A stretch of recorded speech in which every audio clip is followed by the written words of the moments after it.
All right. Before we get to the class itself and I introduce these two young men, what were we looking for? What were we looking for in this class? Number one, the profile. It was ability. You got to be able to play. We're going to line up against the University of Mississippi in Oxford on September 1st, and our expectations are going to be to win. And to do that, you better have good football players. They fired a legendary basketball coach here in this state about 10 or 12 years ago, and his academic record wasn't that great, but that's not why he didn't get. That's not why he got fired. He got fired because they quit winning games. Our expectations are to win. And when we go to Ole Miss, we better have some guys that got a chance to help us win. So ability was number one. Number two, an academic model. Very important. Very important that we recruit young people that at least initially we can tell they want to come to school, do their homework, and get a degree. We think that's very important. Then it's need-based. Where are our immediate needs? Where are our immediate needs? Where are our future needs? Where do we see these young people 2, 3, 4, 5 years from now? And then I think the biggest thing in our profile is we got a chance to get in all their homes. I believe I was in 20 of the 23 homes, and the 3 that I weren't in, my assistant coaches were in. And we made sure that we were in a lot more than that, but those were the ones that we've signed here today. Recruiting battles. We were in them last night. We were in them this morning. Heck, we may still be in one right now. And we'll find out more on that as we go, because young people do fall through the cracks. All right, this class, the 2012 class, we'll start with talking about the 3 transfer students that we signed. 2 of them are here today. Now let's talk about transfers. Transfers provide immediate help. We expect these 2 young men to come in and compete and provide immediate help as they make their way into our program. Young people transfer for various reasons. They're looking for a new venue, fresh start, whatever the case may be. At times, you know, and you know, I'm aware of the blogosphere and what goes on out there. At times, we've been criticized for taking transfers. But if I remember correctly, you know, Ryan Mallett, Broderick Green, Michael Dyer, some of these young men that have transferred to other Division I schools in our state were transfers. They were transfers. They may have played high school ball in Arkansas, went someplace else and transferred. The thing about the FCS level is you don't have to sit out here. You don't have to sit out here. If they're academically eligible at the institution they're leaving, and we can get the transfer credits right, then they've got a chance to play immediately here. And it goes back to a philosophy of don't pass up a great player. Don't pass up a great player, particularly if it can fit a need. And then we've had, you know, many that have come here that have gone on to help us win championships, have gone on to the National Football League, and certainly excited about the 3 young men and the 2 that I'm about to introduce. First, I'd like to introduce Austin Haywood. Austin, stand up. Say hello to everybody. They'll clap for you. Step out. Say hello. Hi.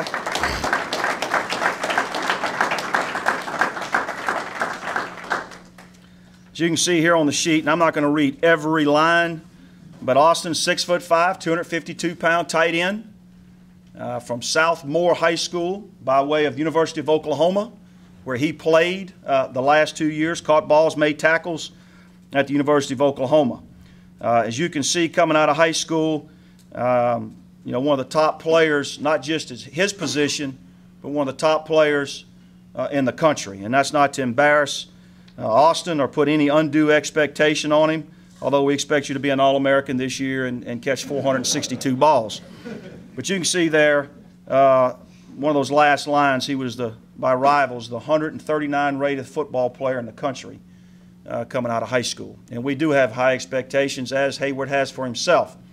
And let's kind of go back through memory lane here. We've had some great tight ends here. Landon Trusty, who I hope one day will be in our Hall of Fame, bounced around the NFL for 4 years. He caught 80 balls, 20 touchdowns. And then we had Austin Cade, who came in and caught nearly 60 balls and 15 or 16 touchdowns in his 2-year career. And then, of course, most recently, Marquez Branson, who's still with the Atlanta Falcons, and Marquez caught 75, 80 balls and another 20 touchdowns. So in the 12 previous seasons, we've had spectacular tight end play in 8 of those years. Certainly the emergence of Thomas Hart, our redshirt freshman from Amite, Louisiana, is encouraging at that position, but we graduated 2 seniors, and we just really felt like we needed to bring a more experienced piece into our program at that position. I think Coach Brown can tell you this, and those, Coach Hollingsworth, that have been with us on our offense, we can be pretty dynamic when we have a quality player at tight end. And if we have more than one, we can be spectacular on offense.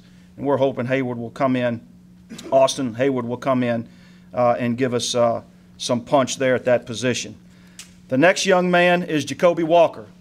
Jacoby, stand up.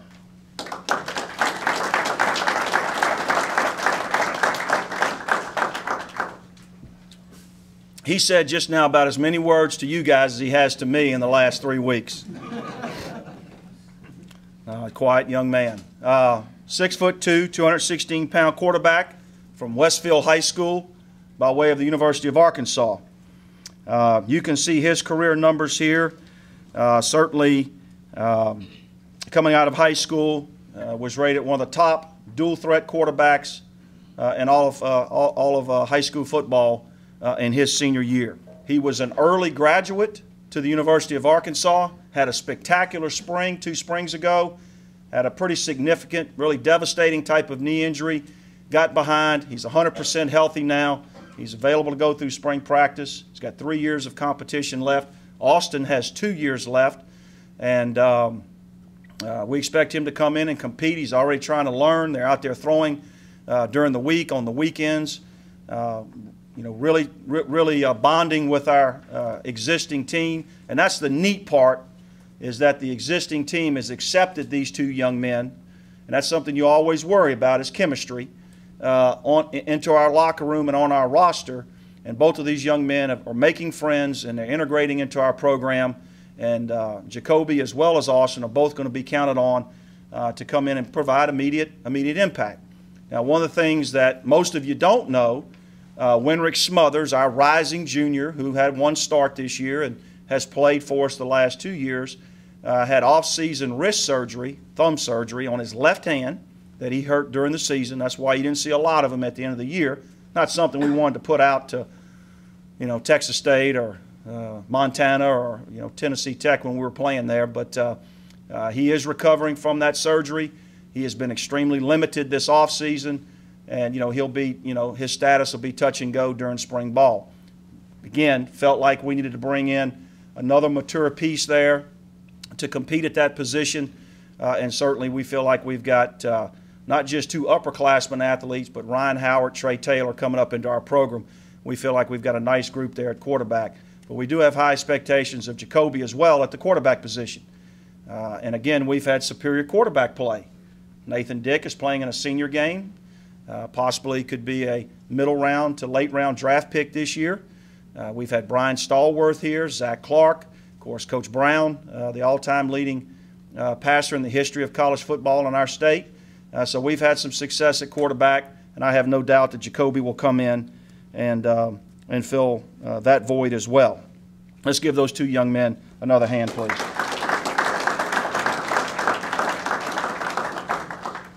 This third young man is Courtney Whitehead. Courtney is a 6'2", 195-pound wide receiver from Athens, Texas, R.J. Hawk's hometown, by way of the United States Air Force Academy. Courtney's a young man that we recruited extremely hard last year, decided to go play at Air Force in the Mountain West. A couple of weeks ago decided that the military life was not something that he wanted to move forward with. And so he is separated and withdrawn from Air Force. He is back in Athens, Texas, going to school down there at one of the local community colleges. Courtney had played some this year at the academy. He will have 4 years to play 3. He will be ineligible next year because of some transfer situations.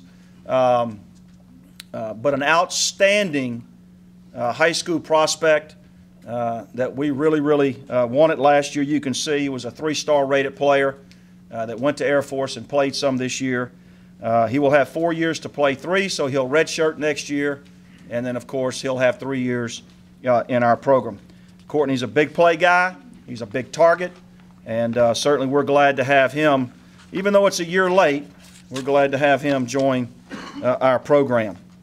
Okay, getting to the high school phase of this conference here. And these are listed in alphabetical order. You've got Justin Carpenter from Lone Oak. I believe we signed 7 in-state prospects from Arkansas. Justin being the first one, 6'4", 290 pounds. And he was in our camp this summer. And really excited about his maturity. As you can see, he was a team captain. He was one of the top linemen in the state coming out of Lone Oak High School. It's the first jackrabbit that we've had in our program in the 12 or 13 years that we've been here. We project him to be a guard here at the university, possibly convert him over to a center.